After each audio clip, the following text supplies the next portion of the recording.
मेरे पास 4 ही विधायक हुआ, लेकिन जितना 74 वाले के पास पावर था उतना ही 4 विधायक के पास भी पावर था। अगर 74 वाला समर्थन अगर नहीं देते तो बिहार का मुख्यमंत्री नीतीश कुमार नहीं बनता। वही अगर 4 वाला अगर समर्थन नहीं देता तो भी बिहार का मुख्यमंत्री नीतीश कुमार नहीं बनता। ये कह सकते हैं कि एक मल्ला मछुआरा का बेटा ने बिहार का मुख्यमंत्री बनाया। कि अगर बंगाल में निषाद को आरक्षण है, अगर दिल्ली में निषाद को आरक्षण है, तो बिहार में क्यों नहीं? जब देश का प्रधानमंत्री एक है, देश में संविधान एक है, तो फिर हमारे साथ भेदभाव क्यों हो रहा है? आज मोदी जी भी किए हैं। आरएसएस के एजेंडा पे देश में 10% आरक्षण लागू हुआ। हम उस आरक्षण का विरोध नहीं करते हैं, हम भी मानते हैं, समर्थन करते हैं कि देश में अगर गरीब अगर कोई भी जात है उनको मदद मिलना चाहिए, चाहे जात में चाहे जो भी जात हो, चाहे वो अपर कास्ट हो या हमारा दलित भाई हो, सबको लाभ मिलना चाहिए। लेकिन व्यक्ति विशेष लाभ मिल रहा है, हम इसका विरोध करते हैं। हम कहते हैं कि देश में जातिगत जनगणना कीजिए, जिस जाति को जितना संख्या है और गरीबी अगर आधार है तो उसको गरीबी आधार पर उनको आरक्षण दीजिए, चाहे वो देश के जो भी गरीब लोग हैं उनको लाभ दीजिए। मधवापुर प्रखंड क्षेत्र के साहर घाट में झंडोत्सव कार्यक्रम के दौरान मंच से संबोधित करते हुए सनत मल्लाह साहब बिहार सरकार के पूर्व मंत्री मुकेश सहनी ने कहा कि धर्म के प्रचार प्रसार के साथ साथ हम सभी की नैतिक जिम्मेदारी बनती है कि हम अपने बच्चों को शिक्षित करें, तब जाकर सही मायने में हमारा सामाजिक उत्थान होगा। जब तक हम शिक्षा से नहीं जुड़ेंगे तब तक हम अपने समाज के संपूर्ण विकास नहीं कर पाएंगे। उन्होंने यह भी कहा कि आज भी हमारे समाज को साजिश के तहत उपेक्षित रखा गया है। देश के बगल के राज्यों में निषाद समाज को आरक्षण मिलता है, लेकिन बिहार में अधिक आबादी होने के बावजूद हमें आरक्षण से वंचित रखा गया है। हम अपने समाज के उत्थान के लिए संघर्षरत है, इसलिए आप अपने बच्चों को शिक्षित करें। हमारे समाज से भी बच्चे डीएम और वरिष्ठ अधिकारी बनेंगे। उन्होंने यह भी कहा कि आज प्रधानमंत्री आरएसएस से मिलकर 10% आर्थिक आरक्षण दिया है, लेकिन इस आरक्षण का दुरुपयोग किया जा रहा है, जिसका हम पुरजोर विरोध करेंगे। देश में नफरत की राजनीति की जा रही है, जिससे हम सभी को बचने की आवश्यकता है। निषाद समाज के विकास और सशक्त के लिए हम मुंबई छोड़कर बिहार आए हैं, इसलिए सभी लोग मिलकर एकजुट होकर समाज को शिक्षा से जोड़े। बताते चले कि मुकेश सहनी ने रावण वध कार्यक्रम का फीता काटकर उद्घाटन किए। उद्घाटन कार्यक्रम के दौरान मेला कमेटी के प्रभारी सह साहर दक्षिणी पंचायत के मुखिया प्रतिनिधि बेचन सहनी ने मुकेश सहनी को पाग व दोपट्टा से सम्मानित किया। साथ ही सभी आगत अतिथियों का स्वागत किया गया। कार्यक्रम की अध्यक्षता और संचालन कमेटी के अध्यक्ष सह भाजपा नेता अजय भगत ने किया। कार्यक्रम के अंत में रावण वध कर लंका दहन किया गया। कार्यक्रम को वीआईपी पार्टी के राष्ट्रीय अध्यक्ष संतोष सहनी, राष्ट्रीय उपाध्यक्ष बैजनाथ सहनी, आनंद मधुकर यादव, उत्तर प्रदेश के स्वर्ण प्रकोष्ठ के प्रदेश अध्यक्ष प्रधान महासचिव प्रशांत सिंह अंकुर, कमलेश सिंह सन्नी, राहुल कुमार सिंह, जिलाध्यक्ष श्याम सुंदर सहनी, रजनीश सहनी, प्रदीप सहनी ने भी संबोधित किया। मौके पर कमेटी के सचिव किशन सहनी, महासचिव शिवजी सहनी, शत्रुघ्न सहनी, मुकेश सहनी, अमरजीत सहनी, गुड्डू सहनी, बबलू सहनी, संतोष सहनी, ओपी सहनी, पूर्व मुखिया राजकिशोर यादव, रामप्रसाद शाह समेत अन्य लोग भी उपस्थित हुए। पूजा करा रहे हैं और हमारे पुजारी अमोद मिश्र जी, आपको भी विशेष तौर पे धन्यवाद। और यहाँ पे बड़े संख्या पे माता बहन उपस्थित है, सभी को सनत मल्लाह मुकेश सहनी की ओर से नमस्कार, प्रणाम साथियों। आज ये तो कोई राजनीतिक मंच नहीं है, ये आज हम पूजा में आए हैं, महावीर झंडा के उत्सव में आए हैं आप सभी के समक्ष। और निश्चित तौर पे आप सभी को कल्याण हो। और मैं इस शुभ अवसर पे मैं चाहूंगा कि मैं कुछ बात आप लोगों के बीच में रखूं। साथियों, सबसे पहले, और यहाँ पे बड़ी संख्या पे महिला माता है, बहन है, आप जितना ही मन लगन से भगवान प्रभु को मानते हैं, उनके पूजा पाठ करते हैं, इसलिए करते हैं कि आपका कल्याण हो, आपके जिंदगी में कोई दुख न हो, आपके अगल बगल में सब अच्छा रहे, आप आगे बढ़े। तो ये सब जितना लगन से आप पूजा करते हैं, उतना ही लगन से अपने बच्चे को पढ़ाइए लिखाइए। जब तक आपका बच्चा पढ़ेगा लिखेगा नहीं, तब तक आपका कल्याण नहीं होगा, आपका समाज का कल्याण नहीं होगा। एक मान लीजिए उदाहरण के तौर पे, जो बच्चा पढ़ लिख लेता है, एक मामूली नौकरी चपरासी का भी अगर कर लेता है तो उनका घर परिवार बहुत आगे निकल जाता है। और जब तक आपका बच्चा पढ़ेगा लिखेगा नहीं तो उनको चपरासी का भी नौकरी नहीं मिलेगा, कलेक्टर तो दूर की बात है। तो आपको अगर पढ़ाएंगे लिखाएंगे तभी आपका बच्चा कलेक्टर बनेगा और आपकी जिंदगी का हर दुख तकलीफ दूर होगा। इसलिए एक रोटी कम खाइए, लेकिन अपने बच्चे को पढ़ाइए लिखाइए, उनको आगे बढ़ाइए। वो काबिल होगा तो आगे बढ़ेगा। आज जो पढ़े लिखे लोग हैं शहर जाएंगे तो स्टार्टिंग में नौकरी उसको 15-20 हजार रुपए का नौकरी मिलेगा, लेकिन आपका बच्चा पढ़ा लिखा नहीं होगा तो सबसे ज्यादा मजदूरी करेगा, मेहनत करेगा। शहर में जाके रोड के बगल के मिट्टी को काटेंगे, सबसे मेहनत का काम करेंगे, लेकिन सबसे कम पैसा उन्हीं को मिलेगा।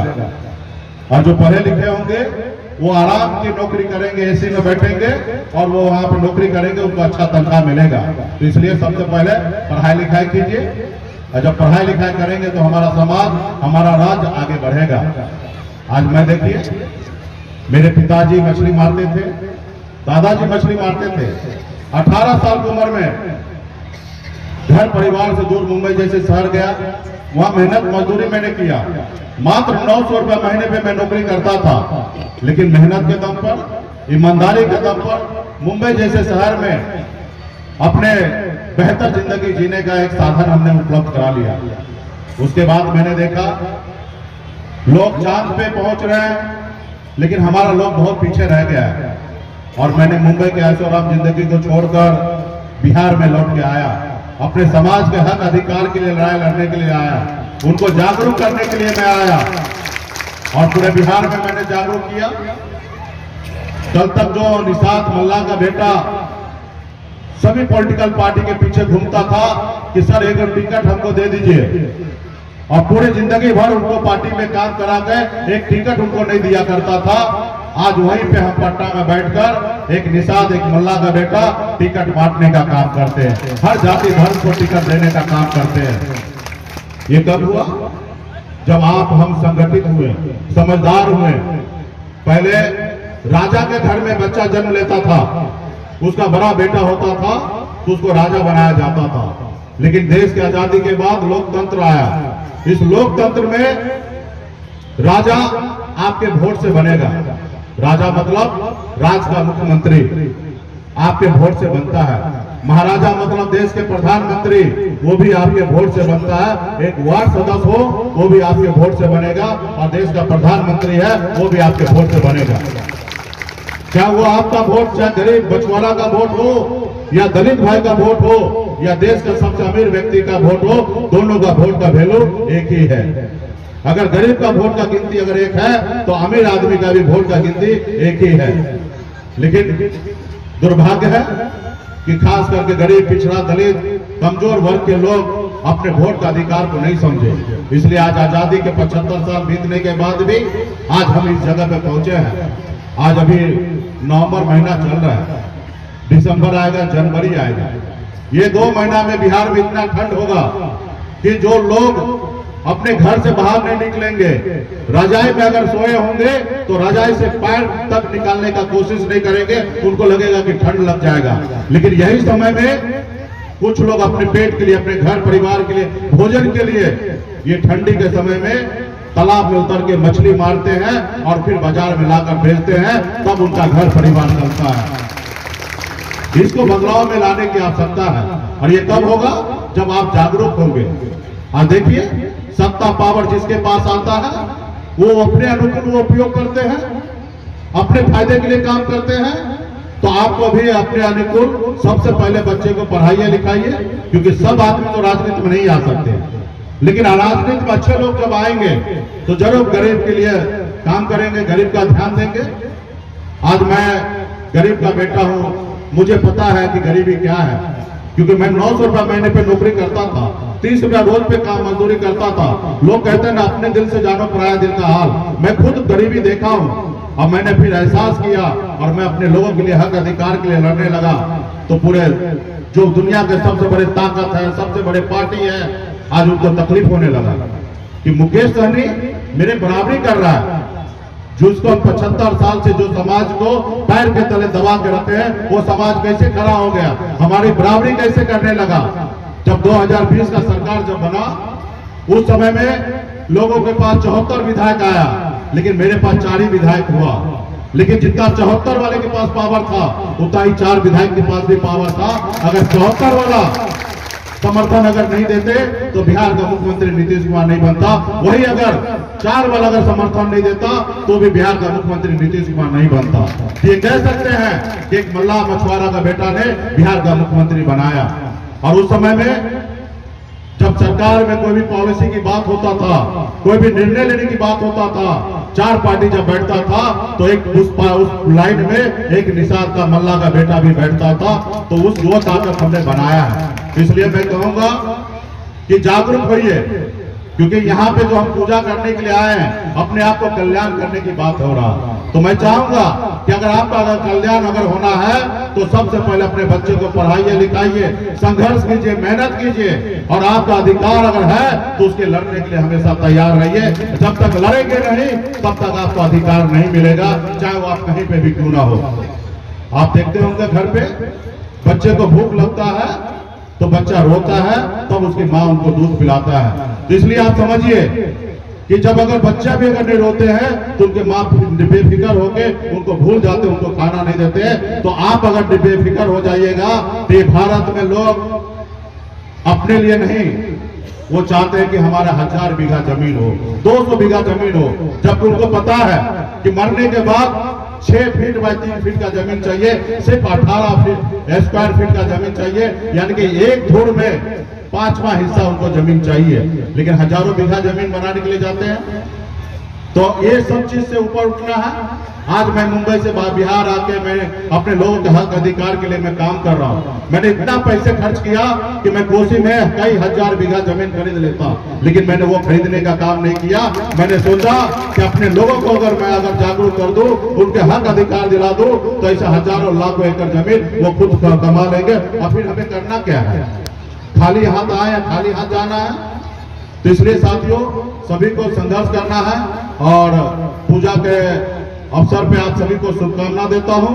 और आप लोग संगठित होइए, अपने अधिकार के लिए संघर्ष कीजिए, अपने बच्चे को पढ़ाइए लिखाइए, आपस में भाईचारा बनाइए, हर जाति धर्म से दोस्ती कीजिए, हर जाति धर्म से दोस्ती कीजिए, हर किसी को जरूरत पर उसको मदद कीजिए। आज देश में ऐसे नफरत की राजनीति हो रहा है। आज लोगों को आगे बढ़ना है तो नफरत एक दूसरे को भाई को लड़ा के आगे बढ़ रहा है। तो क्या हम इस देश संसार में हम एक दूसरे से लड़ाई करने के लिए बैठे हैं? नहीं, हमें एक दूसरे से प्यार करना है। धर्म है, हम मानेंगे, हमें गर्व होता है कि हम हिंदू धर्म में पैदा हुए, हम अपने धर्म को प्रचार करेंगे। लेकिन अगर कोई किसी धर्म में अगर जन्म लिया है तो हमारा कोई अधिकार नहीं है कि उनसे लड़ाई लड़ने का। वो भी अपने धर्म में स्वतंत्र है, हम भी अपने धर्म में स्वतंत्र हैं। तो ऐसे हमें राजनीति करना है। तो इसलिए साथियों आपको अपने अधिकार के लिए लड़ाई लड़ना चाहिए। आज मेरा लड़ाई है कि अगर बंगाल में निषाद को आरक्षण है, अगर दिल्ली में निषाद को आरक्षण है, तो बिहार में क्यों नहीं? जब देश का प्रधानमंत्री एक है, देश में संविधान एक है, तो फिर हमारे साथ भेदभाव क्यों हो रहा है? आज हमारे लोग गरीबी में जिंदगी जी रहे, हमारा भी अधिकार है आगे बढ़ना। आज बिहार में देख लीजिए, एक भी कलेक्टर आपके समाज के लोग नहीं होंगे। ये क्यों नहीं है? क्योंकि आपके लोगों ने पीछे डाल के रखा है। कल अगर हम जिस लड़ाई लड़ रहे हैं, अगर मुझे कल आरक्षण प्राप्त हो जाए तो आपके राज्य में या देश में आपके कलेक्टर आपके पैदा होगा।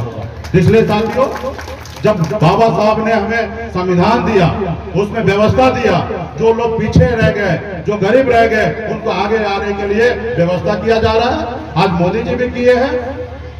आरएसएस के एजेंडा पे देश में 10% आरक्षण लागू हुआ। हम उस आरक्षण का विरोध नहीं करते हैं, हम भी मानते हैं, समर्थन करते हैं कि देश में अगर गरीब अगर कोई भी जात है उनको मदद मिलना चाहिए। चाहे जात में चाहे जो भी जात हो, चाहे वो अपर कास्ट हो या हमारा दलित भाई हो, सबको लाभ मिलना चाहिए। लेकिन व्यक्ति विशेष लाभ मिल रहा है, हम इसका विरोध करते हैं। हम कहते हैं कि देश में जातिगत जनगणना कीजिए, जिस जाति को जितना संख्या है, गरीबी अगर आधार है तो उसको गरीबी आधार पर उनको आरक्षण दीजिए। चाहे वो देश के जो भी गरीब लोग हैं उनको लाभ दीजिए। मुकेश सहनी जैसे लोगों को नहीं चाहिए, हम संपन्न हैं। लेकिन मुकेश सहनी के जात में, मुकेश सहनी के रिश्तेदार हो या इनके जात का समाज का लोग हो या दलित भाई हो, अगर आर्थिक आधार पर आरक्षण है तो उनको भी मिलना चाहिए। क्योंकि वो 8,000 रुपए महीना कमाते हैं और साल का 96,000 यानी कि लाख रुपया भी नहीं कमाते, लेकिन उनको आरक्षण नहीं मिल रहा। लेकिन इसी देश में 8 लाख कमाने वाले को आरक्षण मिल रहा है। तो ये सारी चीजें को हम लोगों को दूर करना है और एक भाईचारा बना के रखना है। हमारे राज्य में, देश में पहले से अलग हमको क्यों चाहिए? देश हमारी आजाद इसलिए हुआ कि पहले राजा का चलता था। लोकतंत्र में सबको मौका मिलना चाहिए, इसलिए आज हम लोग संघर्ष कर रहे हैं, लड़ाई लड़ रहे हैं। और खास करके पार्टी से जुड़े हुए लोगों से मैं कहूंगा कि मजबूती से आज आप लड़ाई लड़िए। आज मैंने पूरे बिहार में मैं घूमता हूँ, आपको बोलूंगा तो मैं आपको अच्छा नहीं लगेगा, लेकिन सच बात मैं हर जगह पे बोलता हूँ। चाहे दुनिया का कोई भी ताकत हो, उसको अच्छा लगे या बुरा लगे, मुझे उसका परवाह नहीं करता हूँ। मैं आज मैं पूरे बिहार में मैंने घूमा है। अगर किसी जिला में सबसे कमजोर अगर कोई जिला है निषाद समाज, तो वो मधुबनी जिला है। अगर पूरे बिहार में अगर कमजोर है तो आप मधुबनी जिला में, पूरे बिहार में अगर जिला में सबसे अधिक अगर संख्या की बात होगा तो पूरे बिहार में मुजफ्फरपुर, दरभंगा से भी बड़े संख्या में मधुबनी में निषाद समाज का संख्या है। यहाँ पे 16% संख्या निषाद का है, लेकिन आप कहीं पे भी नहीं है। हमने लड़ाई लड़कर आपको लोकसभा का टिकट दिलाया, आपके बद्री पूर्वे को लड़ा लगाया, लेकिन आप लोग जागरूक नहीं थे, आप चुनाव हार गए। आज मैं तो आपका अपना सांसद होता। हमने विधायक का टिकट दिलाया, आपने वो भी चुनाव हार गया। आज आपका विधायक होता, आपके दुख सुख में आपको काम आता। तो इसलिए साथियों, आप संघर्ष कीजिए, जागरूक होइए और हर जगह पे अपने आप को संघर्ष कीजिए। जब तक संघर्ष नहीं कीजिएगा तब तक आपका समाज आगे नहीं बढ़ेगा। तो इसलिए बहुत बहुत धन्यवाद देता हूँ सभी पार्टी के पदाधिकारी को, क्योंकि ये पॉलिटिकल मंच नहीं है, इसलिए मैं विशेष नहीं कहूंगा, लेकिन आप लोग कमेटी को खड़ा कीजिए, फिर आप लोगों के बीच में आऊंगा। बहुत सारे बातें को रखना होगा, उस समय में हम रखेंगे। तो जितने भी मेला में यहाँ पे उपस्थित हुए सभी को बहुत बहुत धन्यवाद, सभी साथी को धन्यवाद।